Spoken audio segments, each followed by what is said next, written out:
من الشيطان الرجيم.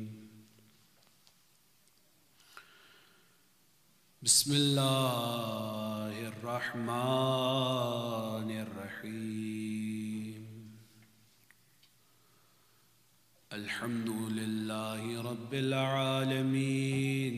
الحمد لله مالك الملك مجري الفلك مسخر الرياح فالق الإصباح ديان الدين رب العالمين. الحمد لله الذي جعلنا من المتمسكين بولاية سيدنا ومولانا علي بن أبي طالب.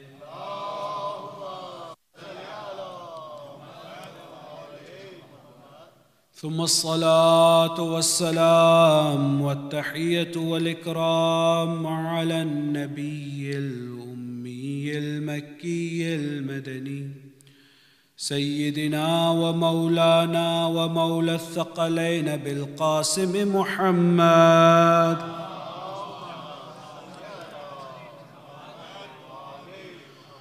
وعلى آل بيته الطيبين الطاهرين المعصومين المظلومين الغر الميامين الذين ذهب الله عنهم الرجس وطهرهم تطهيرا.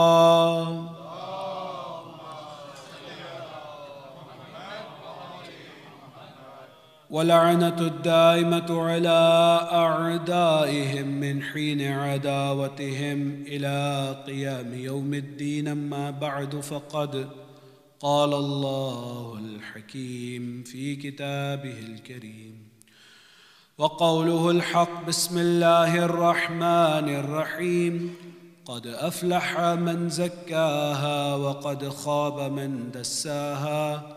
آمنا بالله وصدق الله العلي العظيم.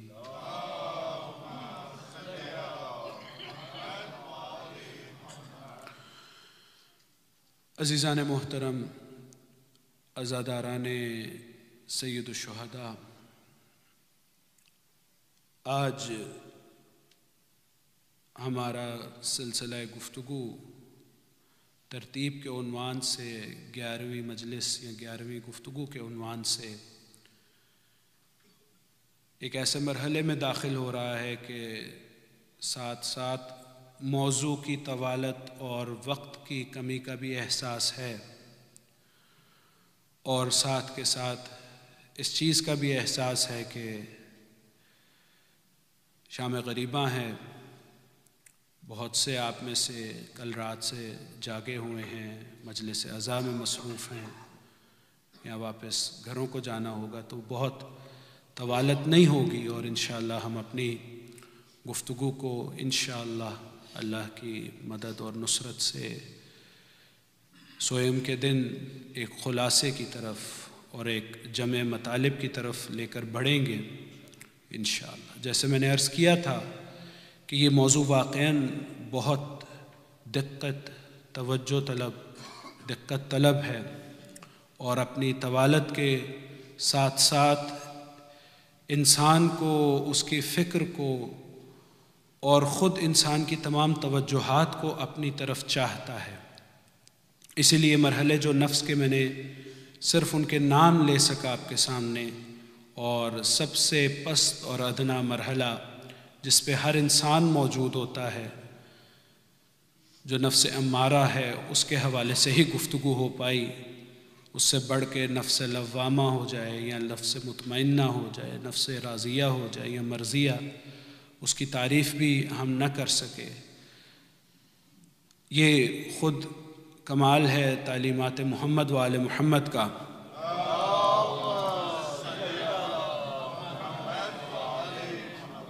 کہ انسان اگر معرفت کے ساتھ، انسان پورے خلوص کے ساتھ، پوری توجہ کے ساتھ، پوری للہیت کے ساتھ، پورے خلوص کے ساتھ اگر ایک قدم بھی اللہ کے راستے میں اٹھاتا ہے، تو اسے اللہ کی طرف سے کئی 100 قدموں کی طرف دعوت ملتی ہے۔ اور کبھی بھی کسی عمل کو چھوٹا مت سمجھیے، معمولی نہ سمجھیے۔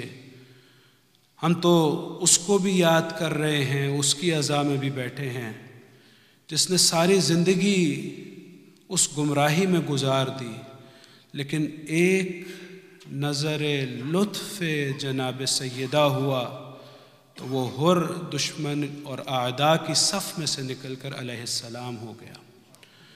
تو کوئی معلوم نہیں ہے کسی بھی لمحے کیا ایسا ہماری زندگی میں خلوص کی وجہ سے ہو جائے، خلوص سے کیا ایک سجدہ، خلوص سے کی ایک دعا، خلوص سے کہا ایک یا حسین ہی انسان کی نجات کا سبب بن سکتا ہے۔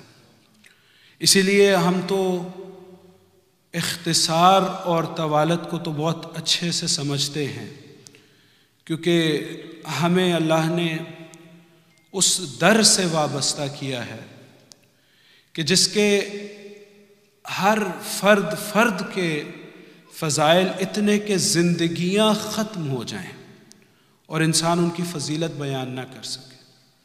حدیثوں میں جا بجا ملتا ہے کہ اس دنیا کے جتنے درخت ہیں وہ قلم بن جائیں، دریا سیاہی بن جائیں، اور جن و ملک مل کر لکھنا شروع کریں تو وہ فضائل علی ابن ابی طالب کا احاطہ نہیں کر سکتے۔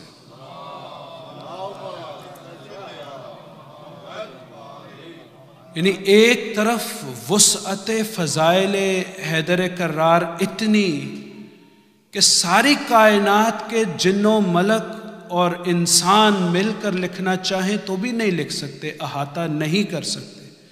لیکن اب یہ کمال خالق علی ابن ابی طالب دیکھیں کہ جب اسی پھیلاؤ کو اختصار کے سامنے پیش کیا تو مولا نے خود فرمایا انا نقطۃ تحت بائے بسم اللہ۔ قرآن کے بارے میں کہا گیا کہ قرآن وہ جس میں ہر خشک و تر موجود ہے، وہ جس میں پہلوں کا علم، آنے والا علم، ہر چیز موجود ہے اس کتاب میں۔ اور اس کتاب کو اللہ نے کہا کہ اس کتاب کا خلاصہ سورۃ الفاتحہ ہے۔ اور اتنی وسعتوں کے ساتھ جب قرآن سورہ فاتحہ میں سمو دیا گیا تو اس سورہ فاتحہ کو بسم اللہ میں خلاصہ کر دیا گیا۔ بسم اللہ کی عظمت یہ ہے، اس لیے کہا گیا بار بار ہر کام سے پہلے بسم اللہ کہنے کی عادت بنائیے۔ روایتوں میں ہے اگر کوئی کام شروع کیا جائے اور اس کے آغاز سے پہلے بسم اللہ نہ کہا گیا تو وہ کام ابتر ہے، وہ کبھی مکمل نہیں ہوگا۔ جو اس کے آپ کو نتائج، مطلوبہ نتائج آپ کے لیے درکار ہیں، وہ نتائج آپ کو حاصل نہیں ہوں گے۔ اسی لیے کوئی کام اپنی زندگی میں ایسا نہ کریں جو بسم اللہ کے بغیر ہو۔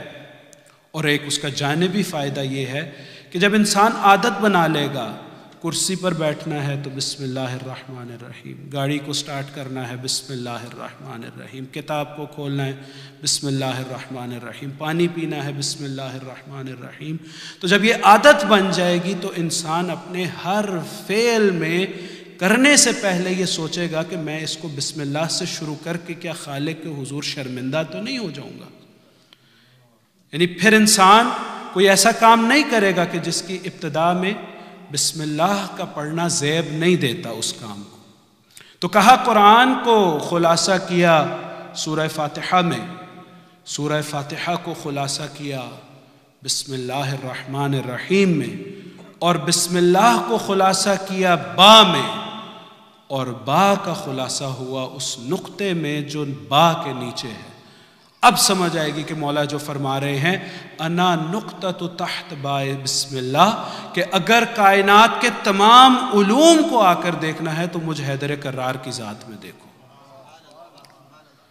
تو عزیزو، یہ ہمیں معلوم ہے کہ ہم اس در سے وابستہ ہیں کہ اگر پھیلا دیا جائے تو کائنات کے لیے بھی اس کا احاطہ کرنا مشکل ہے، اور اگر سمٹ آئے تو وہ نقطہ اگر انسان کے ضمیر، انسان کے دل میں وہ نقطہ آ جائے، وہ محبت اہل بیت آ جائے، جو وہ محبت حیدر کرار آ جائے، محبت مصطفیٰ آ جائے، کیونکہ ان ہستیوں میں کوئی فرق نہیں ہے، چاہے وہ پہلا محمد ہو، چاہے دوسرا محمد ہو، چاہے وسطی محمد ہو، چاہے آخری محمد ہو۔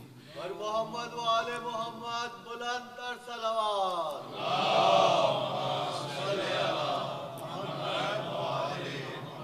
اسی لیے حدیث میں کہا کہ اولنا محمد و اوسطنا محمد و آخرنا محمد و کلنا محمد، صلوات بھیجیں محمد علیہ۔ ہم سب کے سب سرکار دو عالم کے اس ہستی کے شعاعیں ہیں کہ جس سے اللہ کا نور اس کائنات میں پھیلا۔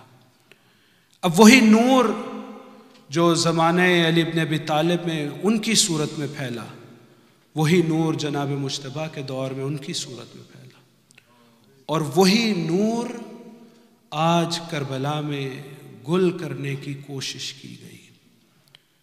روز عاشور مقابلہ میں نے دوپہر کی مجلس میں ہلکا سا اشارہ کیا تھا کہ مقابلہ صرف یہ نہیں تھا کہ حسین سے عناد ہے، حسین علیہ السلام سے دشمنی ہے، بلکہ اسلام سے دشمنی تھی، کیونکہ اسلام کو حسین سے اور حسین کو اسلام سے جدا نہیں کیا جا سکتا، محمد کو حسین سے اور حسین کو محمد مصطفیٰ سے جدا نہیں کیا جا سکتا۔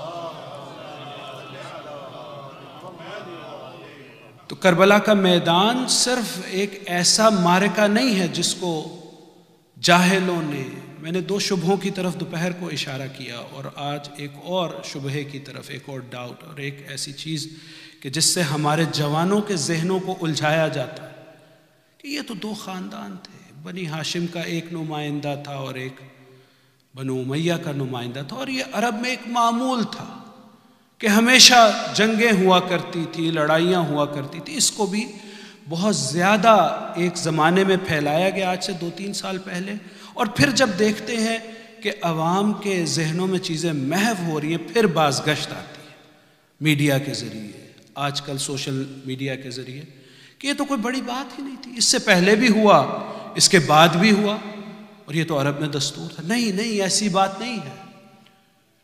حسین نے بھی ہر قدم پہ کہا ہے کہ میں قیام کر رہا ہوں اسلام کے لیے، میں نواسہ محمد صلی اللہ علیہ وآلہ وسلم،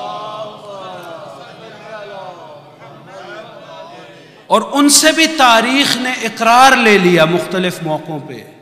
ایک واقعے کا میں نے اشارہ دیا کہ خود حاکم شام کے الفاظ تاریخوں میں نقل ہو گئے کہ میں اس وقت تک میں چین سے نہیں بیٹھوں گا جس وقت تک میں اس نام مصطفیٰ کو دفن نہ کر دوں۔ تو حسین کی کوشش، جہاد، ساری قربانی سید الشہداء کی اس نام محمد کو زندہ رکھنے کے لیے ہے، اس توحید پروردگار کو زندہ رکھنے کے لیے ہے۔ اب اگر اسی تناظر میں اس حدیث کو جو واقعہ کربلا سے بہت پہلے اللہ کے رسول نے بتا دی، دکھا دی، کر کے بتا دی، اور بہت سو کی سمجھ میں نہیں آتی، لیکن اگر اس تناظر میں دیکھیں گے کہ جب آپ ارشاد فرما رہے ہیں حسین منی و انا من حسین، کہ حسین مجھ سے ہیں اور میں حسین سے ہوں، ایک لمحے کو اس حدیث کی طرف اگر آپ توجہ کریں تو یہ تو سمجھ آتی ہے کہ کائنات میں ہر خاندان میں بعد میں آنے والی نسلیں اپنے بزرگوں سے، اپنے اسلاف سے پہچانی جاتی ہیں، خاص طور پہ اگر اسلاف کوئی اہمیت رکھنے والی شخصیتیں ہوں، دنیاوی منصبوں پہ فائز ہوں۔ لوگ بڑے فخر سے کہتے ہیں کہ ہمارے بزرگ مثال کے طور پہ اس زمانے میں کمشنر تھے، ہمارے بزرگوں کو سر کا خطاب ملا مثلا، یا اس طرح کی مثالیں دی جاتی ہیں، اپنے اسلاف سے لوگ تعارف کراتے ہیں، میرے دادا، میرے پردادا وہ تھے۔ تو یہ تو سمجھ آتی ہے کہ حسین کو تو تعارف کرانا ہی ہے، کیونکہ حسین کے نانا، حسین کے جد کوئی عام انسان نہیں ہے، وہ ہے کہ جس کے بارے میں کہا گیا سید الانبیاء والمرسلین، جو 1,24,000 انبیاء کے سردار قرار پائے۔ تو سمجھ تو آتی ہے کہ حسین منی، حسین مجھ سے پہچانا جائے گا۔ لیکن انسان کی عقل دنگ رہ جائے کہ اتنی عظیم ہستی، اتنا عظیم نبی جو 1,24,000 انبیاء کا سردار قرار پائے، وہ خود آگے بڑھ کر کہے کہ میں حسین سے ہوں۔ عجیب بات ہے کہ میرا تعارف حسین سے ہے۔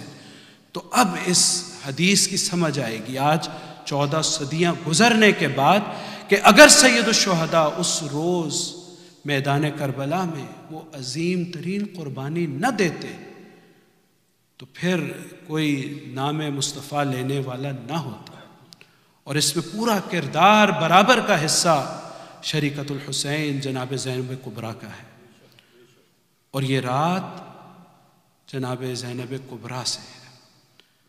یہ اب وہ سفر شروع ہو رہا ہے اسلام کے بچانے کا کہ رہتی دنیا تک یہ پتہ لگ جائے کہ کوئی 2 شہزادوں، 2 افراد کی، 2 خاندانوں کی لڑائی نہیں تھی۔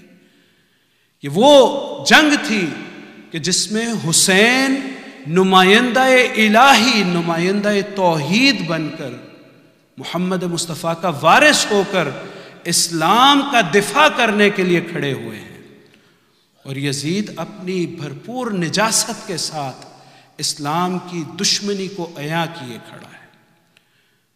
تو اس پوری داستان میں، اس پوری کوشش میں جتنا کردار جناب سید الشہداء کا، اتنا بعد میں رہ جانے والی بیویوں کا۔ میں نے جیسے عرض کیا کہ آپ میں سے بہت سے لوگ شاید کل رات سے جاگ رہے ہیں، یا کچھ لمحے کے لیے سوئے ہوں گے، کچھ گھنٹوں کے لیے سوئے ہوں گے، تھک گئے ہیں بہت احساس، آپ کو خود اس چیز کا احساس ہے کہ مجلس سنی، عزا کیا، گریہ کیا، مجلس سنی، پھر گھر گئے، پھر آئے، پھر کچھ فاقہ کیا، کچھ کھایا۔ تو کیا کیفیت انسان پہ طاری ہوتی ہے، حالانکہ انسان نرم فرش پر بیٹھا ہے، بہترین ماحول میں بیٹھا ہے، نہ گرمی کا احساس ہے، نہ سردی کا احساس ہے۔ جس وقت انسان کے اختیار میں ہو، کھا لیا، پی لیا، لیکن سلام ہو ان بیویوں پر۔ ذرا ایک دفعہ تصور کریں،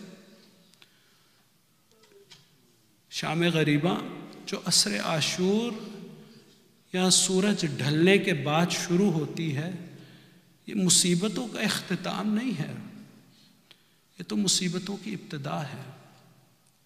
یہاں سے یہ رات شروع ہوتی ہے۔ کل رات تک تو درست ہے پانی نہیں تھا، بڑی مشکل تھی، بڑی تکلیف تھی، لیکن پھر بھی ہر بیوی کو یہ سہارا تھا کہ عباس زندہ ہے۔ کسی کی جرت نہ ہوگی جب تک جناب عباس موجود ہیں خیمے کی طرف میلی نگاہ سے دیکھیں۔ ہر بیوی کو بڑا سکون ہے، ہر بیوی کو پتہ ہے کہ آج علی اکبر موجود ہے، آج قاسم موجود ہے، آج اون محمد موجود ہے، آج حسین موجود ہے۔ لیکن اب کربلا میں کیا منظر ہے؟ میدان کربلا میں لاشیں پڑے ہیں۔ وہ کہ جس کے دم سے ڈھارس تھی بیویوں کو، وہ عباس جس کے دم سے ہر بیوی کو ڈھارس تھی، وہ نہر القمہ کے کنارے سو رہے ہیں۔ عزادارو، دنیا کا ایک دستور ہے، کسی بھی قوم، کسی بھی ملت، کسی بھی معاشرے، کسی بھی مذہب سے ہو، جب کسی کا نقصان ہوتا ہے نا، تو انسانیت کا تقاضا یہ ہے کہ اس نقصان پر باقی لوگ آ کر اس صاحب نقصان کی دلجوئی کریں، اس کے ساتھ اظہار پیار کریں، اس کے ساتھ اظہار محبت کریں، اور جتنا نقصان زیادہ ہوتا ہے اتنا ہی تعزیت کا انداز بہتر ہونا چاہیے۔ اور جب کسی کے گھر سے کوئی رخصت ہو جائے، کسی کے گھر میں موت واقع ہو جائے، تو اسلام کے آداب میں سے ہے کہ افراد کو چاہیے، اہل خانہ کو چاہیے کہ صاحب عزا کے گھر جا کے تعزیت کریں، حوصلہ دیں۔ لیکن کبھی کبھی انسان یہ دیکھتا ہے جب ایک گھر میں ایک فوتگی کے بعد دوسری فوتگی ہوتی ہے، یا خدا نخواستہ ایک وقت میں کسی ایکسیڈنٹ میں 2-4 افراد مر جاتے ہیں، تو کیا کوہرام بپا ہوتا ہے، کیا مشکل مرحلہ ہوتا ہے صاحب خانہ کے لیے، صاحب اموات کے لیے سب جمع ہو جاتے ہیں، دلاسا دیتے ہیں، کھانا پکانے نہیں دیا جاتا، ہر چیز لے آتے ہیں، لیکن میرا سلام ہو کربلا کی ان بیویوں پر کہ ایک نہیں، دو نہیں، 72 لاشیں، اور نہ کوئی تسلیوں کے پیام، نہ تعزیتوں کے پیام۔ اگر کچھ ہے تو ظالموں کے تماچے ہیں، اگر کچھ ہے تو وہ آوازیں کہ لوٹ لو محمد مصطفیٰ کے حرم کو۔ بس عزادارو، عصر عاشور کا وقت گزرا، آقا سید الشہداء نے اللہ کی بارگاہ میں اپنی پیشانی کو سجدے میں خاک پہ رکھا، کربلا میں سرخ و سیاہ آندیاں چلنی شروع ہوئیں، ہر طرف ایک ہی صدا تھی کہ حسین ابن علی مارے گئے، حسین ابن علی شہید کر دیے گئے۔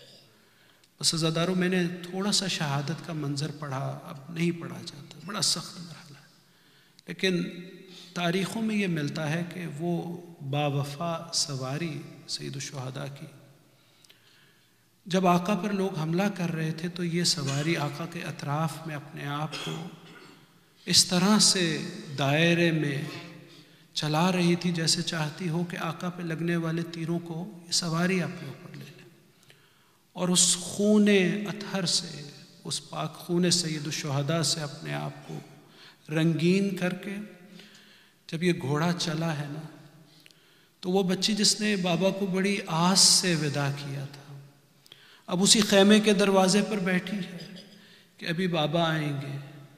اب جب بیٹی نے دیکھا کہ بابا تو نہیں آئے لیکن بابا کی سواری خالی آ رہی ہے، عزادارو بڑا مشکل سوال اس بچی نے اس سواری سے پوچھا۔ کرب بتا سکتا ہے کتنا اس بچی کے دل میں کرب تھا، کتنا اہل بیت کے ان بچوں کو پیاس کی شدت تھی۔ اس میدان کربلا میں بچی نے کچھ سوال نہیں پوچھا، سمجھ گئی نا جب سواری خالی آئی ہے، خون سے رنگین پیشانی ہے ذوالجناح کی، سمجھ گئے، کہا ہے میرے بابا کی سواری، میں تجھ سے بابا کا نہیں پوچھوں گی، میں تجھ سے ایک سوال پوچھنا چاہتی ہوں، ام سقیا ابی او قتلت جان، کیا میرے بابا کو مارنے سے پہلے ظالموں نے پانی پلایا تھا یا پیاسا مار دیا؟ ایک 3 سال کی بچی کیا سمجھ سکتی؟ اہل بیت کے گھر والی ہے نا، لیکن جذبات تو ہے۔ آپ جانتے ہیں جن کی بچیاں ہیں وہ سمجھتے ہیں کہ بچی جب تک باپ کھا پی نہ لے، کتنی ہی چھوٹی کیوں نہ ہو، بچی کو سکون نہیں آتا۔ اب یہ حسین کی لاڈلی ہے، یہ دیکھ رہی ہے بھیا علی اصغر بھی پیاسے شہید ہو گئے، تو گھوڑے سے کہا کہ میرے بابا کو پانی پلا کے شہید کیا یا پیاسا مار دیا۔ بس اجرکم اللہ، عزادارو، اب وہ وقت آیا کہ اب حسین تو چلے گئے، اب بیویوں کو شاید کوئی آ کے تعزیت دیتا، کسی سے توقع تو نہیں تھی، لیکن وہ ہوا کہ جس کی توقع رکھی بھی نہ گئی تھی۔ آواز آئی جیسے گھوڑے تیار کیے جا رہے ہیں۔ جناب زینب نے کہا اماں فضا ذرا جا کر خبر تو لیجئے، گھوڑوں کی ٹاپوں کی آواز آتی ہے۔ جناب فضا گئی، واپس آ کر کہا بی بی غضب ہو گیا، غضب ہو گیا، گھوڑوں کی نال بندی کی جا رہی ہے اور ظالم کہہ رہا ہے سوارو تیار ہو جاؤ، اب ہمیں لاشوں پر گھوڑے دوڑانے ہیں۔ عزادارو، بعض تاریخوں میں ملتا ہے کہ بہت سے لوگ قبیلے والے اپنے اپنے صاحب قبیلہ کے جنازے کو لے گئے۔ اب عرض کربلا پہ جانتے ہیں کس کا جنازہ ہے؟ وہ زمانے کے محمد مصطفیٰ کا جنازہ ہے، وہ زمانے کے حیدر کرار کا جنازہ ہے، وہ حسین کا بدن۔ اب ادھر کے گھوڑے ادھر دوڑ رہے ہیں، ادھر کے گھوڑے ادھر دوڑ رہے ہیں، حسین کا بدن پامال۔ اجرکم اللہ۔ بس عزادارو یہیں پر بس نہیں کیا، اجرکم اللہ، عزادارو یہاں پر ظالموں نے بس نہیں کیا۔ اب جب آقا کے بدن کو پامال کر دیا نا، وہ بدن جو سواری کیا کرتا تھا اللہ کے رسول کی پشت پہ، وہ بدن جو اللہ کے رسول کی آغوش میں اور باہوں میں ہوا کرتا تھا، ان ظالموں نے گھوڑوں کے سموں سے پامال کیا، یہیں پر بس نہ کیا، دوبارہ گھوڑے بڑھے۔ اب جب خیموں کی طرف گھوڑے دوڑے ہیں نا تو بی بی نے کہا اما فضا اب یہ لوگ کیا چاہتے ہیں؟ ابھی پوری طرح سے بات ختم نہ ہوئی، ظالم لمبے لمبے نیزے ہاتھوں میں لیے اب خیموں کی طرف آئے ہیں۔ لوٹ مار کا وہ سلسلہ جو شروع کیا، عزادارو یہ عرب جاہلیت میں بھی نہیں ملتا تھا، کسی تہذیب نے اتنی ظلم و بربریت نہ دیکھی۔ اب سمجھ آیا نا مولا نے جو کہا تھا، ان سے خطاب ہو کر کہا تھا، ان کو مخاطب کر کے کہا تھا، اے لوگو اگر کوئی تمہارا دین نہیں ہے تو کم از کم آزاد انسان تو بنو۔ کوئی انسان کسی نہتی خاتون کی بے حرمتی نہیں کرتا، کوئی انسان اپنے دشمن پر قابو پانے کے بعد اس کی لاش سے برحرمتی نہیں کرتا۔ لیکن ان ظالموں نے جو اپنے آپ کو مسلمان کہلوانا چاہتے تھے، انہوں نے اب وہ ظلم کیا کہ وہ زمانہ جاہلیت کا بھی عرب اس پر شرمائے، نیزے لے کے اب چادریں نوچنا شروع کی، اور نہ صرف یہ کہ چادریں نوچتے تھے بلکہ جو بھی خیموں میں تھا لوٹ مار شروع کی۔ عزادارو کیا تھا خیمے میں؟ خیمے میں رسول اللہ کا امامہ تھا، کیا تھا خیمے میں؟ رسول اللہ کی عصا تھی، کیا تھا خیمے میں؟ چادر سیدہ فاطمہ تھی۔ بس عزادارو انہوں نے تبرکات کو لوٹنا شروع کیا، زیورات کو اتارنا شروع کیا۔ اب زیورات کو جب زبردستی اتار رہے ہیں نا تو عزادارو وہ 3 سال کی ننھی بچی جس کے کانوں میں بندے ہیں، اب ایک ظالم آگے بڑھا، اس لعین نے اتنا رحم نہ کیا کہ یہ بچی کو میں بندے اتارنے کا کہوں، ہاتھوں کو بندوں پہ ڈالا اور ان گوشواروں کو ایسے اتارا کہ کانوں سے خون جاری ہو گیا۔ اجرکم اللہ، بڑی سخت منزل ہے عزادارو شام غریبہ کی۔ کیا جرم تھا حسین کا، کیا جرم تھا اس ننھی بچی کا کہ ظالموں نے لاشوں کی بے حرمتی پہ اکتفا نہ کیا اور لوٹ مار پہ اکتفا نہ کیا۔ اب جب لوٹ مار بھی کر چکے نا، سارے تبرکات لوٹ لیے، اب ظالم کی آواز آئی کہ اب اپنے ہاتھوں میں مشعلوں کو لو اور غیبوں کو آگ لگانی ہے۔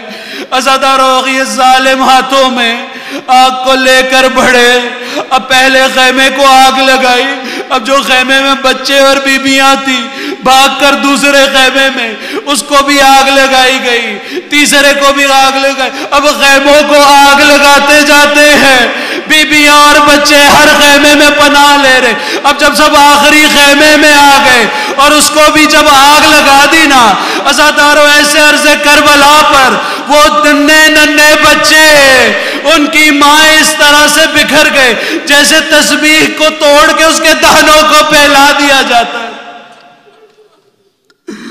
اجرکم اللہ، عزادارو اللہ کوئی غم نہ دے سوائے غم محمد و آل محمد کے۔ بڑی سخت منزل ہے شام غریبہ کی۔ بس عزادارو اتنے ظالم تھے کہ خیموں میں آگ لگا دی۔ وہ خیمے جو حرم رسول اللہ کے، وہ رسول کے گھر کی پلی بیٹیاں، وہ رسول کے گھر کے پلے بچے جو خیمہ رسالت میں رہا کرتے تھے، اب ان خیموں کو ظالموں نے آگ لگا دی۔ ایک مورخ ہے کربلا میں، حمید ابن مسلم اس کا نام ہے، اس نے بہت سی روایتیں لکھی، مسلمان نہیں تھا، مورخ تھا۔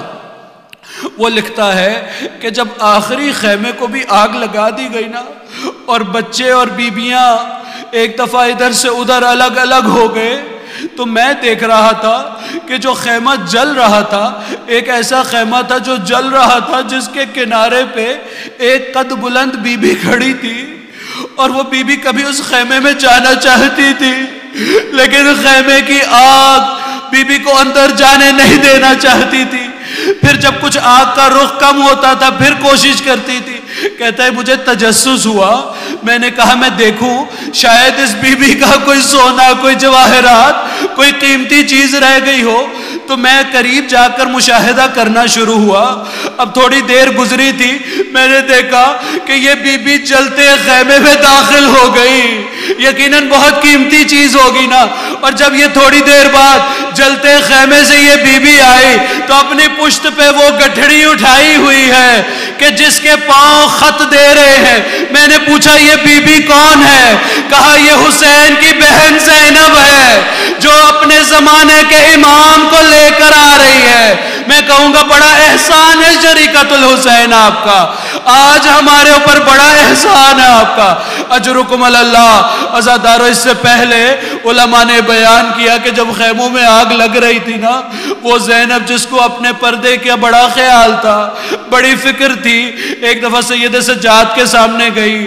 آپ نے سنا دوپہر کی مجلس میں، عصر عاشور کی مجلس میں سنا کہ جناب سید سجاد بیماری کی حالت میں نڈھال ہیں، بیماری سے غشی کا عالم ہے، اور جب شانہ ہلایا تو سید سجاد نے اپنے بابا کو خون میں دیکھا، بدن پہ زخموں کو دیکھا، ہر ایک کا سوال کیا، بابا سے رخصت ہوئے اور اس کے بعد پھر غشی آ گئی۔ اب جب دوبارہ سمجھتے ہیں، 3 دفعہ بی بی نے جناب سید سجاد کو کم از کم اٹھایا ہے۔ پہلی دفعہ کہ سجاد بابا سے رخصت ہو لو، دوسری دفعہ صدارو جانتے ہیں کس وقت جناب سید سجاد نے آنکھ کھولی اور کیا منظر دیکھا؟ کہا جب تلہ زینبیہ سے بی بی زینب دیکھ رہی تھی اور شمر صدر حسین پر تھا، اور جب وہ نیچی جگہ ایسی ہو گئی کہ جناب زینب دیکھ نہ پائی تھی، ایک دفعہ خیمے میں آئی، بیٹا سجاد، بیٹا سجاد آنکھیں کھولو، ایک دفعہ بابا کی خبر تو لو، بابا کو جا کے دیکھو۔ سید سجاد نے کہا بی بی میں دیکھتا ہوں، پھوپھی جان میں دیکھتا ہوں، ذرا خیمے کا پردہ تو ہٹائیے۔ ادھر خیمے کا پردہ ہٹا، سید سجاد نے کہا السلام علیکہ یا ابا عبداللہ۔ ظالموں نے سر کو جدا کر کے نیزے پہ چڑھایا ہوا تھا، اب تیسری مرتبہ کب بی بی نے اٹھایا؟ سید سجاد امامت کا امتحان دے کے، امامت کی عظمت دے کے، امام کا امتحان دے کے اللہ کس سے کیا امتحان لیتا ہے۔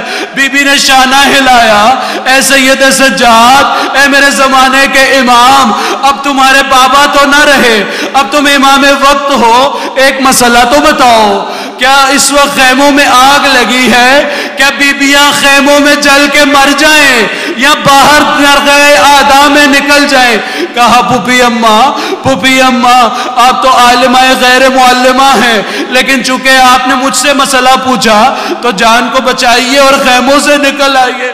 جناب زینب نے شاید کہا ہوگا سید سجاد آنکھوں کو پوری طرح سے کھول کے دیکھو تو صحیح، اب زینب بے ردا ہے، زینب کے سر پہ مقنا و چادر نہیں ہے، کہ اب بھی باہر جائیں گے؟ کہا ہاں جان کو بچانا ہے۔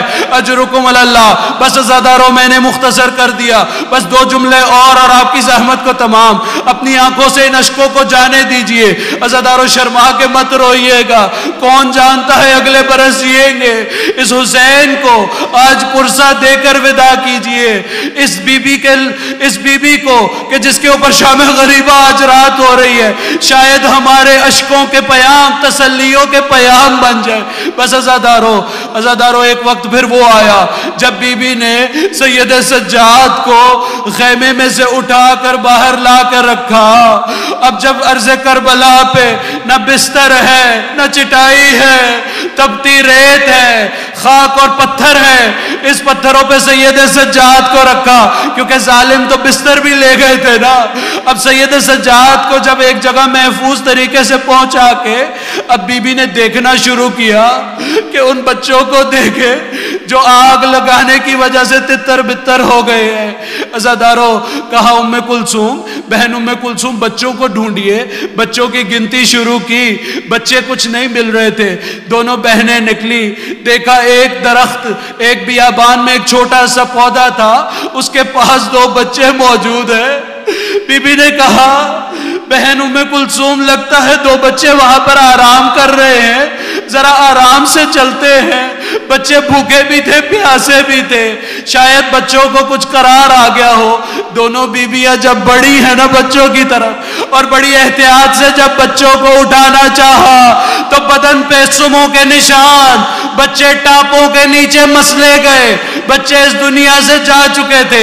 اجرکم اللہ، بس عزاداروں اور بچوں کو دیکھا گیا تو کہا حسین کی سکینہ نظر نہیں آ رہی۔ زینب نے کہا غضب ہو گیا، وہ بچی جس کے لیے حسین نے بڑی تاکید کی تھی سکینہ کہاں گئی؟ سکینہ کو ڈھونڈنا شروع کیا، عزاداروں نشیب کی طرف گئی تو دیکھا کہ وہ بدن جو پوری طرح سے تیروں سے چھلی تھا، ایک گوشے میں سکینہ سر رکھ کے سوئی ہے۔ بہن نے کہا شاید بچی کو بابا کا قرار آ گیا ہو۔ بس عزاداروں سکینہ کو لے کر کے بھی آئیں۔ عزاداروں بس آخری جملہ اور مجلس تمام۔ بعض روایتوں میں ملتا ہے، پڑھا گیا ہے کہ پانی آیا اس وقت میں، شاید حر کی زوجہ لائی یا جس بھی طریقے سے پانی آیا، اللہ جانتا ہے کس طرح سے خیموں میں پانی آیا۔ جب پانی آیا نا، جناب زینب نے سب سے پہلے پانی کا کوزہ پکڑا اور کہا کہاں ہے حسین کی لاڈلی؟ جانتی ہے نا کہ یہ بچی وہ ہے جس کو اپنی پیاس سے زیادہ بچوں کی پیاس کی فکر تھی۔ جب عباس فرات میں گئے تھے نا تو سب بچیوں کو کہا تھا میرے چچا پانی لینے گئے ہیں، میرے چچا پانی لے کر آئے ہیں، میرے چچا آ رہے ہیں، دیکھو علم آ رہا ہے، دیکھو وہ مشک آ رہی ہے۔ لیکن بچی کی آس ٹوٹ گئی۔ عباس تو آئے، علم تو آیا، لیکن علمدار نہیں آیا۔ بس عزادارو جناب زینب نے کہا بچی تھوڑا سا پانی پی لو۔ بچی نے کہا نہیں پھوپھی اماں، آپ مجھ سے زیادہ پیاسی ہیں، آپ پانی پیجئے۔ بی بی نے کہا نہیں، دستور یہ ہے کہ بچوں کو پہلے پانی دیا جاتا ہے، سکینہ پانی پی لو۔ سکینہ نے کوزے کو بڑے احترام سے پکڑا، اب خیمے سے باہر نکلی، پشت خیمہ کی طرف بڑھی۔ بی بی نے کہا سکینہ کہاں جاتی ہو؟ کہا پھوپھی اماں آپ نے خود کہا کہ سب سے پہلے چھوٹوں کو پانی دیتے، میرا سب سے چھوٹا علی اصغر وہ پیاسا سو رہا ہے۔